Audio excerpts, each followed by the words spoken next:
Welcome to another Great Big Money Experiment video where I lay my finances bare to prove that financial freedom is attainable by all. This video is different from the other videos because it doesn't have a monthly update. We will be focusing on how I spend my money and what every expense category includes. Hopefully by the end of this video, you will have an idea of what my lifestyle is like. In my expense tracker, we have 18 categories to track expenses. What does every one of these categories include? Are the descriptions accurate or should they be redefined? Let's find out. The first category is booze. It includes all liquor purchased for off-site consumption, doesn't matter where it was purchased. Consequently, it doesn't include any liquor purchased for on-site consumption, such as at restaurants or bars. We typically consume 1 bottle of wine or equivalent every 2 weeks. We also brew our own beer and wine, but this gets categorized under hobbies. Cell phone expenses. This includes any expenses for my phone plan or internet. Internet is included in our rent, so I only pay for my phone. I am on a pay-as-you-go plan that includes voice and text. I don't pay for data. This requires me to plan ahead. If I want to watch Netflix at work, I have to download the episodes at home the day before. I also make sure I have downloaded maps to my phone in case I need to navigate somewhere. My phone plan doesn't include device charges. I buy my phones cash. My last phone was $283. The key to have your phone last a long time is to get a proper case and screen protector. I've had luck protecting my phone with a certain rugged design. I will post a link to an Amazon product for this design in the description below. Just find one that suits your phone. My old phone is still going, but it had to be replaced because it doesn't work too well on Canadian networks. Consumable house items include toiletries and cleaning stuff for the house. Durable house items are anything that doesn't have a predefined life. In other words, it's expected to last many years. These items are furniture, electronics, dinnerware, cutlery, utensils, common use tools, bed and bath linen. Our current furniture was bought second-hand or gotten for free. Electronics-wise, I have a smartphone, a second-hand laptop, and a desktop PC. Both computers are 8 years old. Food is any groceries that you consume at home. To best understand how we spend our food budget, I will walk you through what I typically eat in a workday. For breakfast, I have a fruit and dairy smoothie. We used to buy frozen fruit mixes, but now cut up our own fruits and freeze them. Lunch is usually a wrap filled with eggs or salad. As dessert, I have homemade sweet treats like Rice Krispie squares. Dinner is usually vegetable-based, but we buy expensive steaks once a month as a treat. Irregular purchases and snacks are also included in this category. To get the best price on food, we usually compare products on a dollar per weight basis, except when it makes sense to compare on a portion basis. Fuel is specifically related to transportation. Fuel for heating or power generation wouldn't be included here. We typically fuel up 2 to 3 times per month. I don't really shop around for the best prices here. I find a gas station on my route that is linked to a rewards or discount card that I have. Hobby expenses are for doing fun stuff at home. I spend my money on woodworking tools, other non-essential tools such as wrenches or ratchets that I want but don't need, club fees such as belonging to a brewing club, brewing supplies, any equipment or books that I use for fun. Insurance is broken into 2 categories, car insurance and tenants insurance. Auto insurance is government administered and we don't have any extra insurance packages through private insurance. Tenant insurance is about $28 per month through a private company. Medicine is all over-counter medications, insoles, first aid, supplies, salves, and ointments.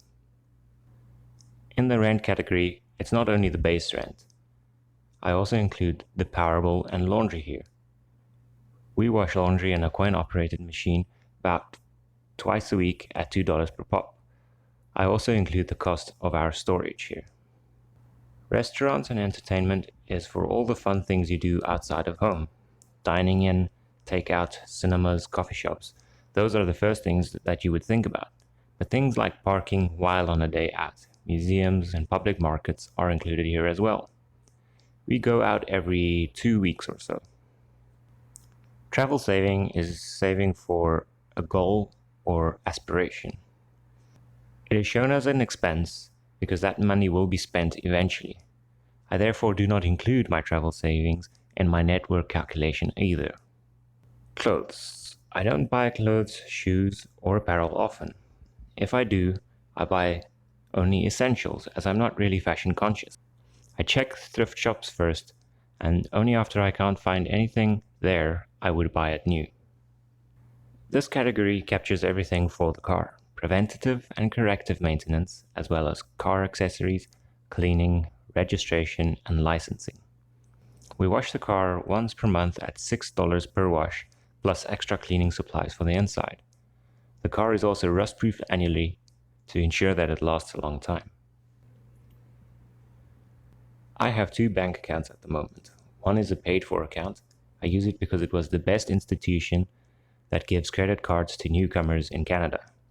I use it to build my credit score. Once my credit score is high enough, I'll probably switch fully to the no-fee account. So I have one no-fee bank account through which I can invest. I also have an investing account through a discount brokerage which charges no fees on ETF trades. Public transit includes fares taken with Uber, taxis, buses, and trains. If you only use public transport, I highly recommend buying a monthly pass. Gifts aren't just gifts to friends and family. It includes donations to non-profit organizations or informal donations to, say, buskers. The non-profit that I donate to is called Open Insulin. If you or someone you know suffers from insulin-dependent diabetes, check out their organization in the link below. Education is money spent on anything that improves me. So books that aren't for pleasure, online courses, certifications, gym memberships, and website hosting will be categorized here.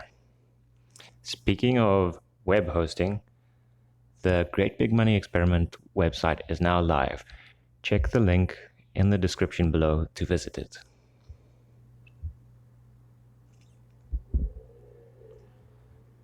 As we've just ran through the categories, you would have noticed that the names of most categories can be improved. So going forward, from August, some of the categories will be renamed. Alcohol will become booze because it just sounds better. Cell phone will become telecoms because I would include any charges for connectivity here, not just your cell phone. Medicine will become healthcare because the category captures more than just medicine. Rent will be living space as it includes power, storage, and laundry as well. If you had a home, you could categorize property tax and home improvements here. Aspiration saving is replacing travel saving because the category is for recording any savings you make toward a big expense associated with your goals. Automotive will replace automotive maintenance. Gifts simply becomes giving, and education becomes self-improvement. So that's the end of this episode. If you enjoyed it, or if you have any questions about what I've presented or the big money experiment in general, feel free to ask your question in the comments below. Remember to visit our website. I post my resources there, so resources that I built and resources that I've used, they're all there. I wouldn't post something there that I haven't used myself and which I don't think is helpful. Also check out Open Insulin in the description and consider donating. And that's me signing off until the next video.